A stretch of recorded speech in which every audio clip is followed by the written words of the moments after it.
It was our third wedding anniversary. My wife, Sophia, said she was celebrating with her best friend and told me not to wait up. At 2 in the morning, I posted a status update on Facebook. Over the last 3 years, I've collected 873 videos, 2,341 photos, and 156 audio recordings. As of midnight tonight, all of this evidence has been sent to Sophia's parents, her boss, and her 8 loyal simps. My timeline exploded. Sophia's call log showed 47 attempts in under 5 minutes. I smiled, turned off my phone, and opened the divorce papers I'd had ready for a year. The game was just beginning. One at 2:03 a.m., my Facebook feed went into a meltdown. Everyone was obsessively refreshing the post I had just made. I could almost hear people rolling out of bed, grabbing their phones, and calling their sleeping friends. Wake up! You are not going to believe this. Ethan Miller just posted that he has 3 years of evidence on his wife. 873 videos. And something about 8 simps. Get on Facebook now. What? 873? Are you sure you don't mean 87? I'm dead serious. In 2,341 photos, 156 audio recordings. The guy is going nuclear. The friend, now wide awake, would snatch their phone and dive into the spectacle. The comments on my post were climbing at a dizzying rate. It blew past 999 plus in less than 5 minutes. Holy S hashtag T. 873 videos. Ethan, my man, you're about to burn this city down. 8 simps? I thought Sophia was the sweet, innocent girl next door type. This plot twist is insane. Grabbing my popcorn. No one is sleeping tonight. Ethan, we need updates. Dude, no way. I literally just saw Sophia at a club downtown with a bunch of guys. Now it all makes sense. Whoever posted that, give us the details. Who was she with? Couldn't see clearly. It was dark in their VIP section, but it was definitely more than one guy. My phone was vibrating itself off the table, a constant flood of notifications. iMessage, WhatsApp, even old college classmates I hadn't spoken to in years were messaging me. Hey man, you need anything? Ethan, stay strong. The truth is on your side. Brother, how long have you been holding this in? Unbelievable patience. I ignored every one of Sophia's calls, but I did glance at her texts. The first, Ethan, are you insane? What are you posting? Delete it right now. The second, what the hell do you think you're doing? Can't we talk about this like adults? The third, I'm on my way home right now. You wait for me. Don't do anything stupid. The fourth, babe, let's just talk. Please don't do this. The fifth, Ethan, if you ruin me, I swear I will make you pay. I let out a cold laugh. From threats to pleading, she sure could pivot quickly. So now she was scared? Too late. I calmly brewed myself a cup of coffee, sitting on the sofa to enjoy the show. It was a rare geisha blend I'd picked up on a business trip to Seattle last year. I meant for us to try it together, but she was never home. The divorce papers on the coffee table had been drafted and revised for a full year. Every single clause had been meticulously reviewed by my lawyer. All for today. Besides Sophia, messages from her 8 simps were also flooding in. Some threatening, some pleading, some feigning ignorance. Chad Peterson, Ethan, be a bigger man. Delete it. I'll Venmo you $20. 000. Mark Jennings. Mr. Miller, if there's been some misunderstanding, let's discuss it in person. No need to burn bridges. Cody Steele, bro, Sophia and I are just friends. Don't get the wrong idea. Leo Vance. Mr. Miller, what you're doing could be considered an invasion of privacy. You should be careful about potential lawsuits. Julian Croft. Ethan, it's all a big misunderstanding. Let me take you out to dinner sometime. Ricky Diaz. Name your price to take it down. Vinny Russo. Mr. Miller, take a breath. Don't be impulsive. Preston Hayes. This blowing up isn't good for anyone. No one will walk away. I didn't bother replying to a single one. Your free ride is over. To our wedding, 3 years ago, was perfect. It was spring. The cherry blossoms were in full bloom at the Chicago Botanic Garden. Everything felt like a fairy tale. Sophia, in her white Vera Wang gown, looked like an angel. The way she smiled made every guest in attendance fall in love with her. Ethan, I'm marrying you because you make me feel safe, she'd said at the altar, her eyes glistening with tears. The applause was deafening. I saw several of her friends dabbing their eyes. She was the it girl of our graduating class at Northwestern. The number of guys trying to date her was endless. I knew of at least 20, including trust fund kids and the student body president. And me? I was just a software engineer. Average family, average looks. The only thing remarkable about me was my coding ability. When she agreed to marry me, everyone said I'd hit the lottery.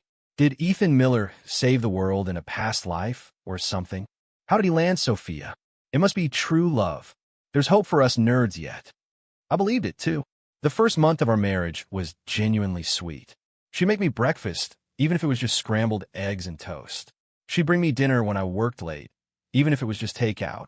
She'd be playful, cute, and tell me she loved me. Honey, you look so hot when you're in the zone coding. Babe, do you like this new purse?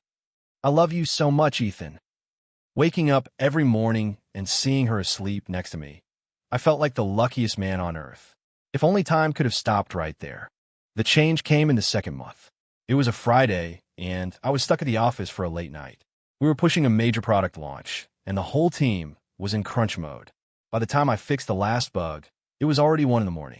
I wanted to surprise her, so I stopped by Sweet Mandy B's to pick up her favorite chocolate cake, the one you usually have to order days in advance. I pushed open the door to our condo. The lights were off. Soft. I called out softly. No answer. She wasn't home. I called her cell. It rang for a while before she picked up. The background was loud, like a bar or a club. Hey, babe, I'm at my friend's place. She just got dumped, so I'm cheering her up. I'm not coming home tonight. You get some sleep, okay? Her voice was casual, not a hint of anything wrong. Okay, you guys be safe. I didn't think twice about it. I was exhausted and crashed immediately. She came home the next morning. Her makeup was smudged, her eyes a little puffy, and she smelled a man's cologne I didn't recognize.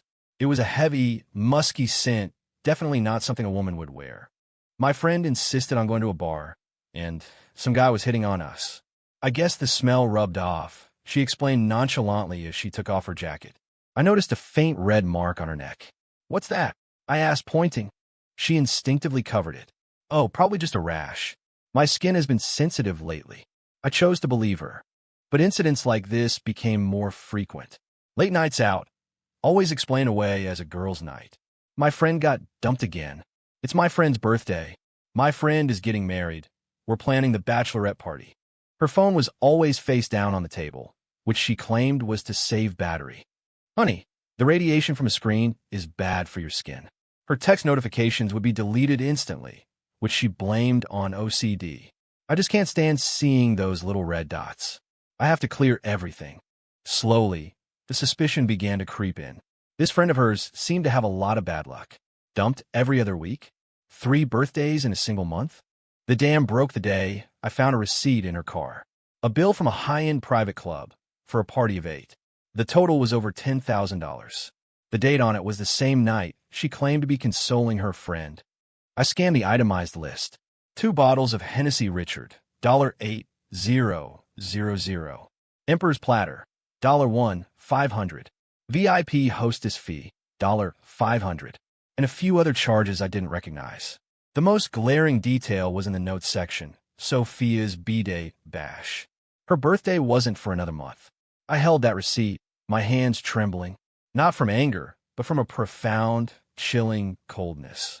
I really was just a fool. I knew then it was time to start collecting evidence. The first piece of evidence came easier than I expected. I installed a new dash cam in her car, one with both front-facing and interior-facing lenses. It was a top-of-the-line 4K model with incredible night vision. I told her it was to protect against insurance scams. She even praised me for being so thoughtful. You're the best, honey. There are so many crazy drivers out there. She had no idea it was the first thread in the web I was weaving. To avoid suspicion, I even installed 2 cheap, obvious dummy cameras. The real one was hidden discreetly in the base of the rearview mirror. 3 days after the installation, I got my first hit. She said she was going to the spa. Babe, I'm getting a facial. I might be back late. Okay, drive safe, I replied, feigning nonchalance. The moment she left, I opened the app on my phone that connected to the dashcam. It had a live streaming feature, accessible from anywhere with an internet connection. The video feed was crystal clear. She drove smoothly, listening to a pop station. 15 minutes later, she pulled over to the side of the road. A man got into the passenger seat.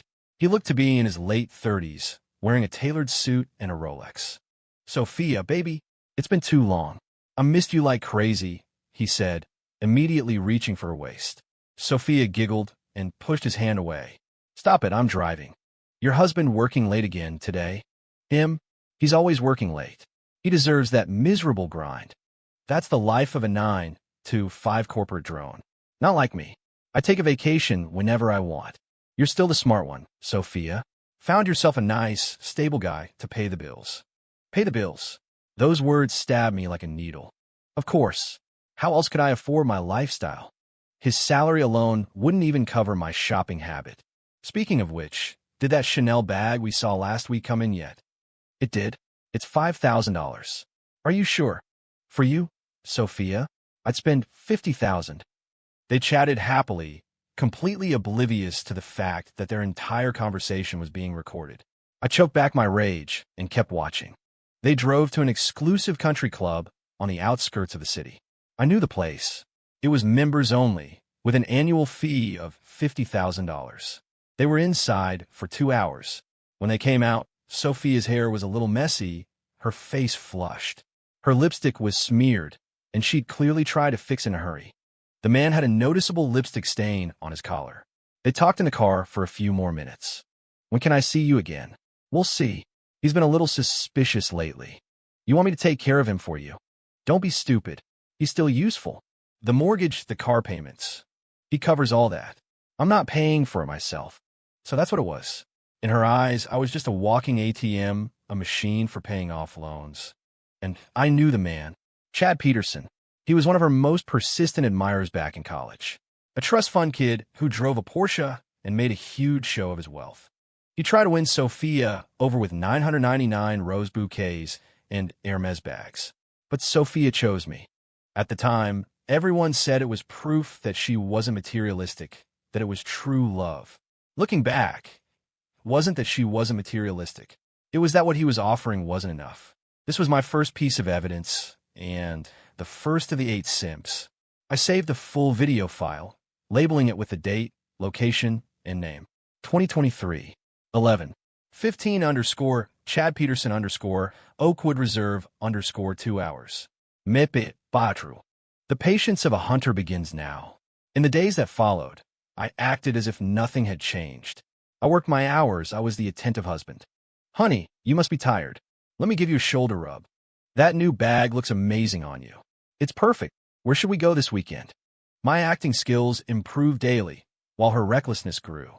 Secretly, my evidence folder expanded at an alarming rate. Every lie she told, I documented. Every late night out, I secretly tracked her location. I bought professional-grade audio recorders, small enough to be hidden in a shirt button.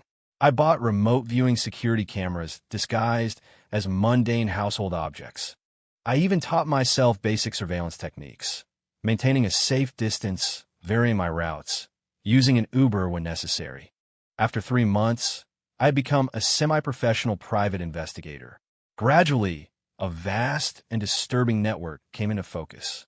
8 Simps, each with a specific role.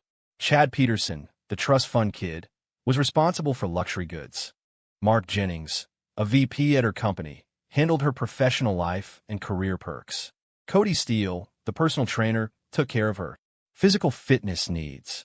Leo Vance, the lawyer, managed any legal trouble she ran into.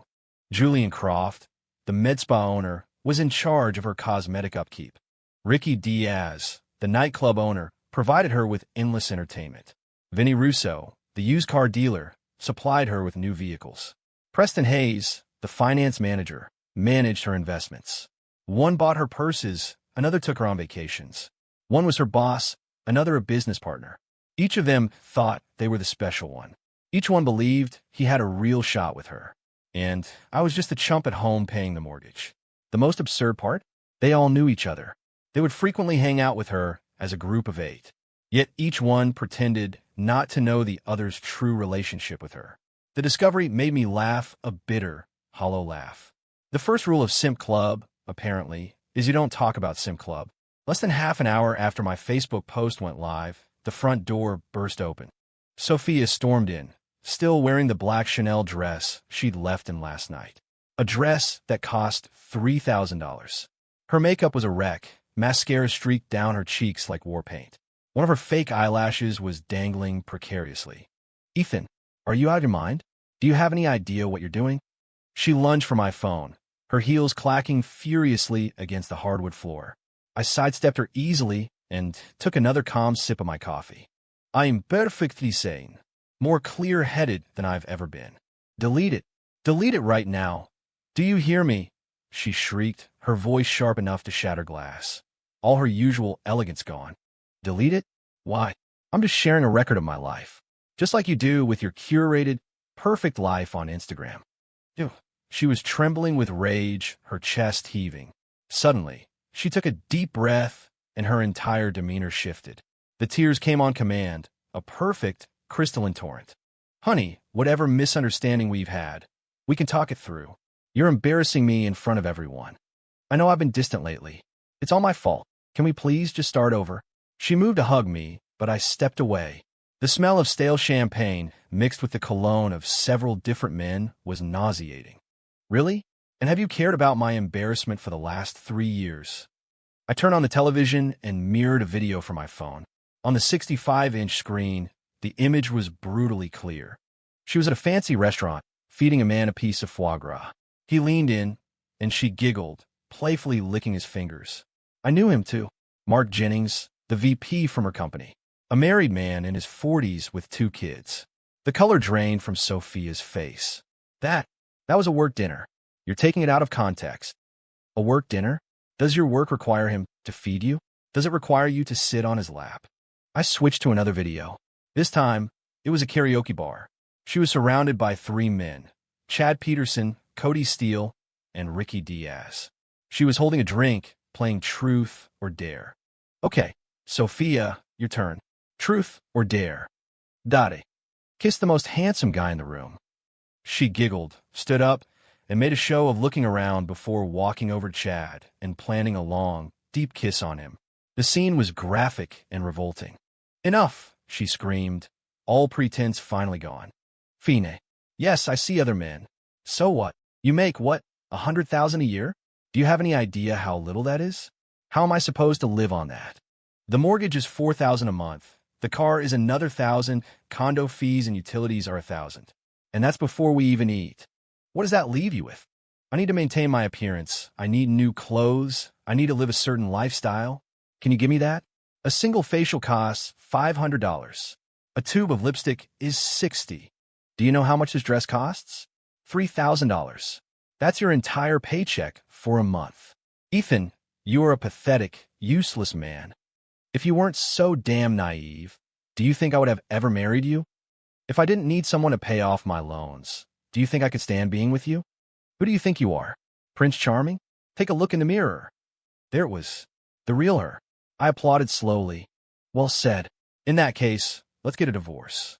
I slid the thick stack of divorce papers across the coffee table. She didn't even look at them. She snatched them up and tore them to shreds, letting the pieces flutter to the floor like toxic confetti. "Divorce? In your dreams. I'm telling you, if you blow this up, I'll tell everyone you're a liar. I'll say you've been spying on me, that you're emotionally abusive. My friends will all back me up. You'll be the one whose reputation is ruined, not me. Do you have any idea what I can do to you in this city?" She grabbed her phone and started typing furiously, no doubt summoning her cavalry. I remained perfectly still, taking another sip of coffee. The rich, earthy notes filled my mouth. My heart was calm. "Oh, I forgot to mention," I said conversationally. "That dash cam in your car? It records audio. Everything you just said has been recorded, including you admitting to seeing other men, admitting you only married me to pay your bills. All of it will be admissible in court." Sophia's hand froze. Her phone slipped from her grasp and clattered to the floor, the screen shattering. Just like the look on her face. Utterly broken. 5. It took less than 20 minutes for the first of her defenders to arrive. Chad Peterson was the first through the door. The trust fund kid from the car. He'd clearly rushed over from some bar, smelling of expensive whiskey. He dangled the keys to his Porsche, a nervous, arrogant habit. Ethan, what the hell is this? Trying to blackmail us with some late-night Facebook drama? He sneered, his face a mask of superiority. His shoes were gleaming, his hair perfectly coiffed. The Patek Philippe on his wrist caught the light. Just name your price. 50 grand? 100? Just delete the post. Mark Jennings arrived next. As the VP of Sophia's company, he carried himself with an air of authority, though the beads of sweat on his forehead betrayed his anxiety. Ethan, we're all adults here.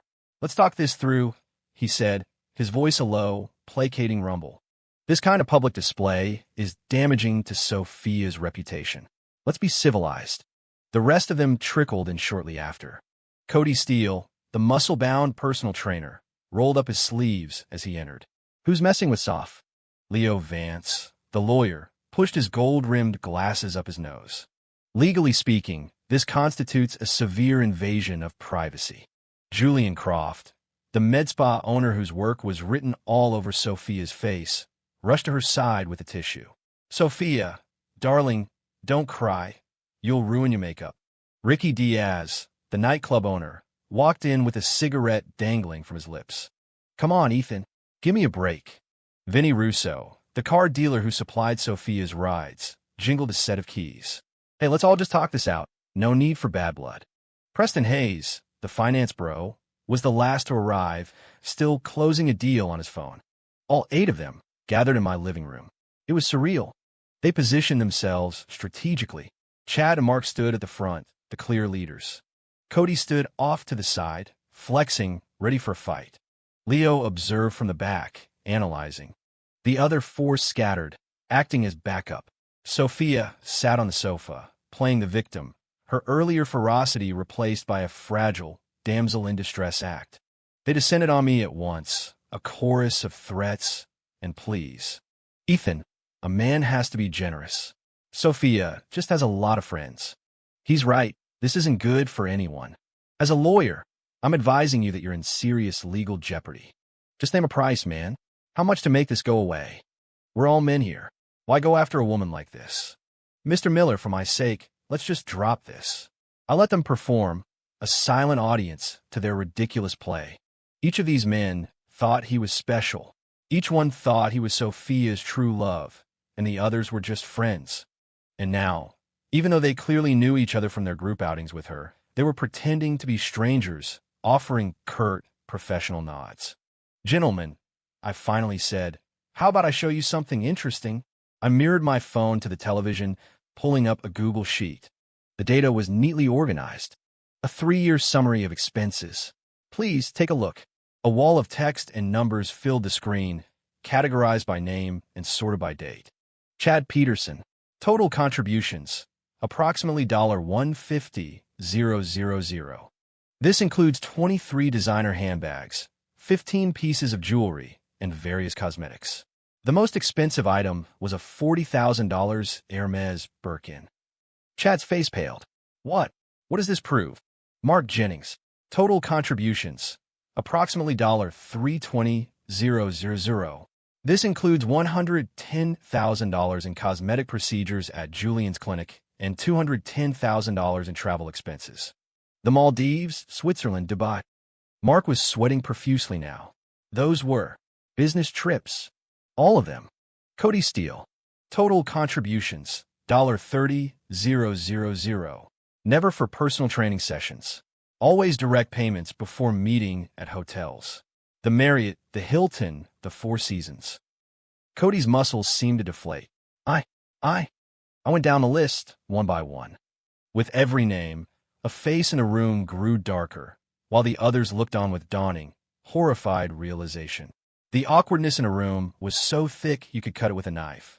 So, Mark, you too. Preston, I thought you said. I thought I was the only one.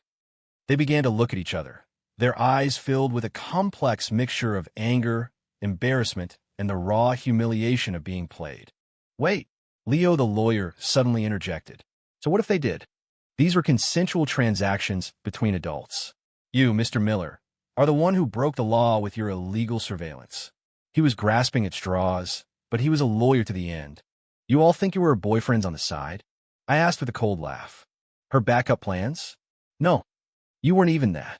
You were her ATMs, tools she used to fund her lifestyle. Still don't believe me? Let me show you one more thing. I switched to another video. It was Sophia having coffee with her best friend. Aren't you exhausted, juggling 8 of them at once? Her friend asked. Exhausted? Why? They all have their roles. It works perfectly, Sophia replied, taking a sip of her latte. Chad buys the bags. Mark pays for the trips. Cody handles my physical needs. And his body is amazing. Leo takes care of any legal stuff. He got me out of that fender bender last year. Julian's med spa treatments are fantastic, and he never charges me. Ricky's club is always open to me, VIP all the way.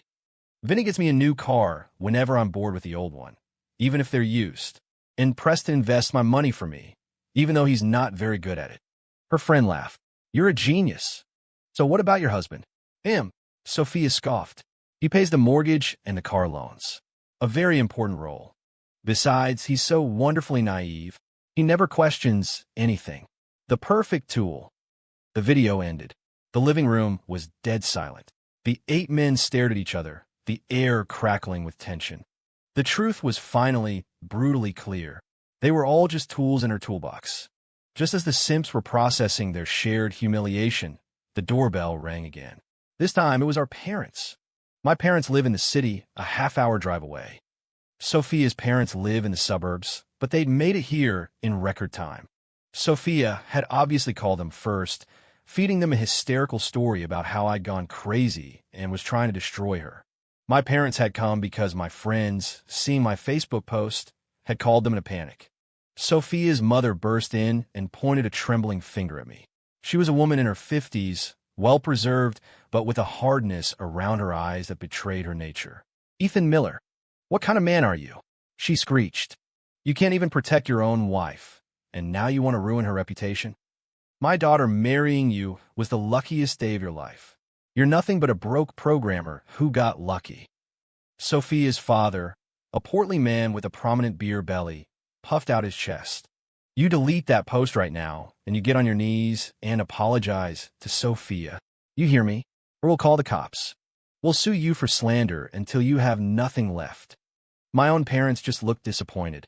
They were simple, honest people, and this kind of drama was their worst nightmare. Ethan, what's going on? My dad asked, wringing his hands.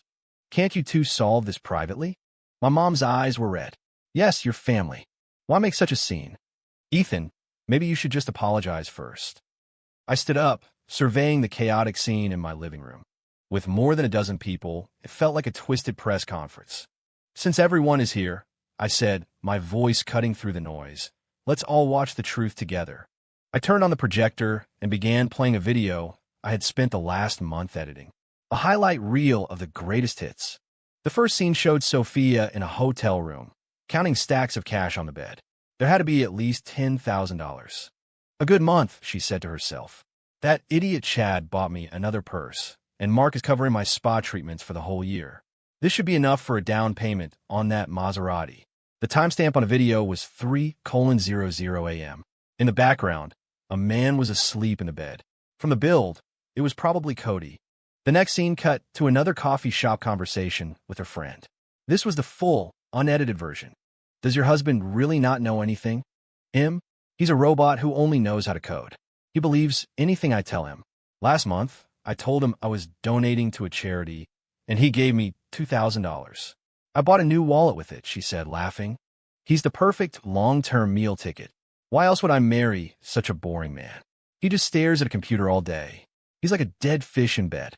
But he's easy to control, so he's worth keeping around. One clip followed another, each one a dagger. Intimate moments with different men. Her gloating over her gifts. Her mocking the Simps behind their backs. Her cold, calculated manipulation of everyone, including me. My parents' faces hardened. They couldn't believe this was the daughter-in-law they had known, the one who was always so sweet and respectful. My mother clutched her chest, looking faint. Sophia's parents went from outrage to stunned silence. They stared at the screen, their mouths agape, as if seeing their daughter for the first time. The 8 Simps shifted on their feet, the last vestiges of their denial evaporating. They finally understood what they were in her world. Not lovers, not even friends. Just walking, talking credit cards. Enough. Turn it off. Sophia screamed, lunging for the projector. I blocked her path. What's wrong? The truth a little too harsh? We're just getting to the good part. I hit play on the next file. The real bombshell. The next video shattered everyone's remaining illusions. The screen showed Sophia with a man I'd never seen before. They were in the presidential suite of a five-star hotel, the glittering Chicago skyline visible through the floor-to-ceiling windows. The timestamp was from last month, when she was supposedly on a company training trip to Miami. The man was in his 50s, overweight, with a gold chain thick enough to moor a small boat. He had the unmistakable look of new money. "Who is that?" the 8 Simps asked in unison. This man was clearly not part of their club. I smiled. "Oh, that's Mr. Harrison, a real estate tycoon from Texas." Sophia met him through Mark. To be precise, he was a one-night stand, but a very generous one. $10,000 for the night. Mark's face turned a blotchy red. "That's bullshit. I never introduced." He stopped mid-sentence as the video showed him doing exactly that, bowing and scraping before Mr. Harrison. "Mr. Harrison, this is our company's rising star, Sophia," Mark was saying, his voice oozing with false sincerity. "She's as sweet as she is beautiful. Sophia, Mr. Harrison is a very important client. Make sure you take good care of him tonight." The scene cut to a private room, with Sophia sitting on Harrison's lap, laughing as he fed her champagne. Mark was in the background, pouring drinks like a waiter. "Mark, I thought you said Sophia was your girl?" Chad asked, his voice dripping with sarcasm. His fists were clenched at his sides. That was for work," Mark stammered. "Your work involves pimping her out." Cody shot back, his simple brain finally grasping the full extent of the betrayal. "Enough. Everyone shut up," Leo the lawyer commanded, trying to restore order. "The point is, we were all played. Fighting amongst ourselves is pointless." But it was too late. The cracks in their strange fellowship had become a chasm. They turned on each other, hurling accusations and revealing secrets. "I knew something was up with you, Mark. You think you're any better, Chad? That money you spend is embezzled from your father's company. Leo, all those lawsuits you won for her were based on lies and insurance fraud. And Julian, those fillers you give her are cheap knockoffs from China. Ricky, your club is a front for money laundering." One by one, their own dirty secrets came tumbling out in a cascade of mutual destruction. The scene descended into chaos. Sophia's parents looked like they were about to have a stroke. Not only was their daughter promiscuous, but she was also involved in a web of illegal activities. "Sophia, is any of this true?" her mother asked, her voice a weak tremble. Sophia just stared at the floor, silent. There was nothing left to say. The evidence was absolute. My father walked over and put a hand on my shoulder. His eyes were wet. "Son, you've been through hell. We knew something wasn't right, but you loved her, and we didn't want to interfere." My mother took my hand, her own shaking. "We kept telling you to be good to her. We were so worried about you two fighting." "Son, I'm so sorry." "It's not your fault, Mom, Dad. I was the one who was blind," I said, comforting them. "But it's okay. The damage stops now." I pulled out a thick binder of documents. This is everything. 3,370 individual pieces of evidence collected over 3 years. Bank statements, hotel receipts, spending logs, everything. 873 videos, 2,341 photos, 156 audio files. Every file is backed up in multiple secure clouds. "Now," I said, looking directly at Sophia, "we can talk about the divorce." Everyone stared at the mountain of paper, a monument to 3 years of deception. A cold silence fell over the room. Just when it seemed the chaos had reached its peak, Sophia suddenly became calm. A chilling, eerie calm. She wiped the tears from her face, her expression hardening into a mask of cold defiance. "Ethan, you think this is your checkmate?" she said, her voice low and steady. She stood up, her posture regaining its old arrogance despite her disheveled appearance. "I have something to tell you. I am pregnant." The room fell silent. The words hit like a physical blow. My parents exchanged a worried glance. Sophia's parents, on the other hand, looked as if they'd been thrown a lifeline. "Yes, she's pregnant," her mother cried, suddenly energized. "Ethan, for the sake of the baby, let's just drop all of this. A child needs a family. The 8 simps all had the same panicked thought flashing across their faces. Is it mine? Chad was the first to speak. Wait a minute. Whose is it? How far along are you? Mark asked, his voice tight. Sophia caressed her still flat stomach, a smug, triumphant smile playing on her lips. It doesn't matter. It's yours, Ethan. We've been married for 3 years. We haven't been using protection. If you have any decency left, you'll delete everything and we'll raise this child together. Her performance was flawless. If I hadn't known better, I might have believed her. I started to laugh. A real, genuine laugh. Is that so? Well, that's perfect timing, I said, reaching into my briefcase. Because I have a report right here.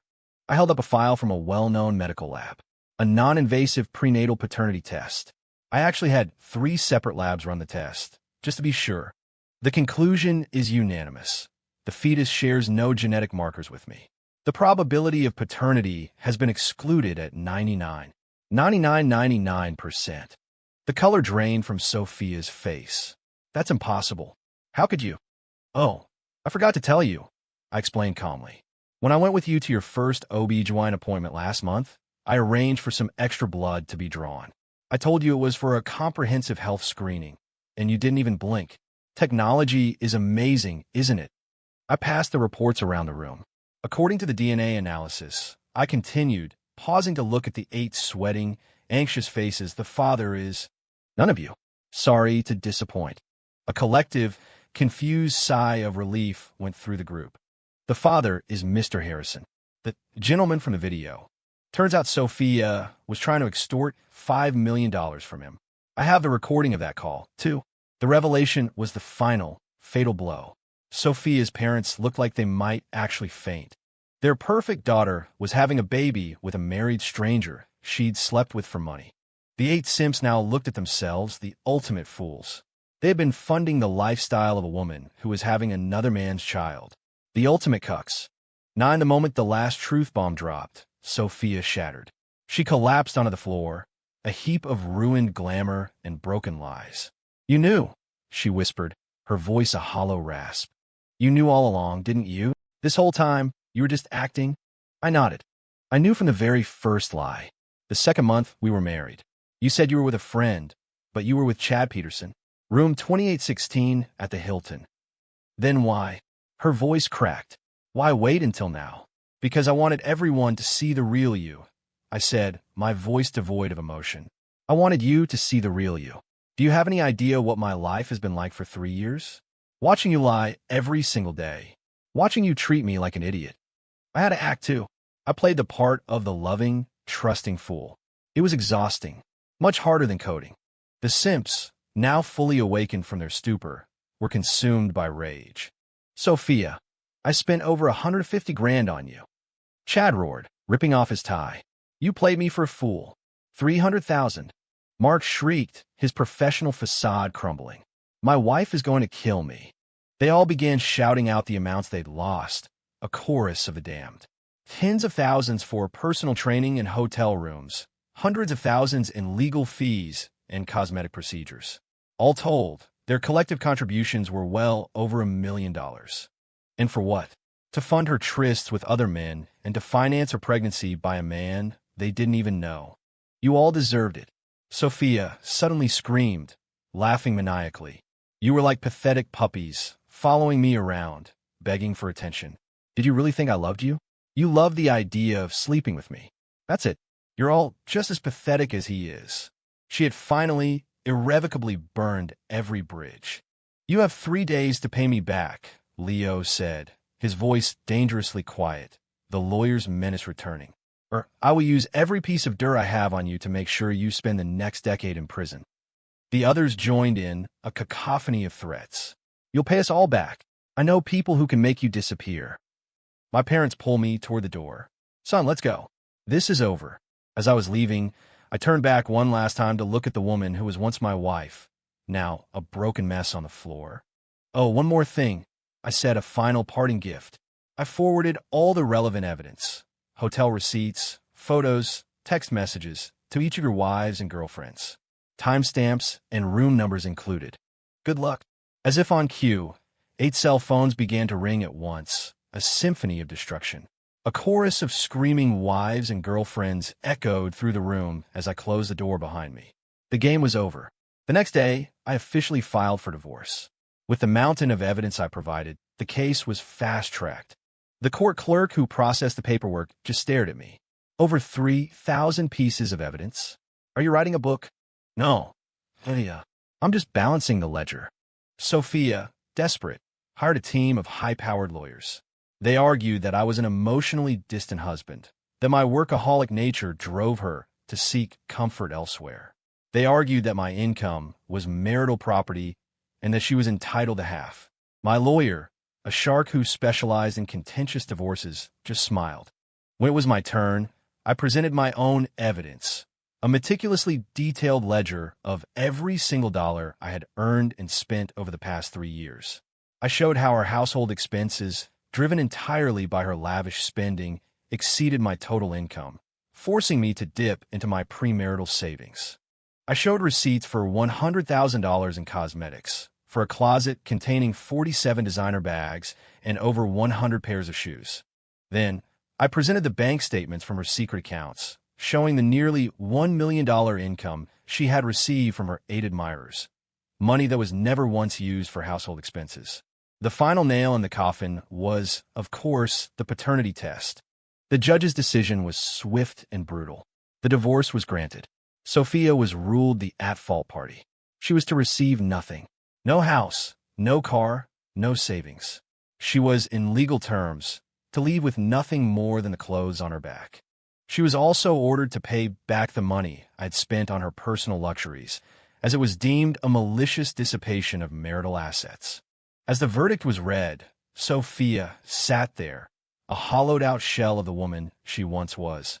I walked out of the courthouse and into the bright, clear sunshine. For the first time in 3 years, I felt like I could finally breathe. 11. The fallout was immediate and catastrophic for everyone involved. Sophia was fired from her job after an internal investigation revealed she had used her position to grant favors to Mark and other clients, embezzling a significant amount of money. The company was suing her to recover the damages.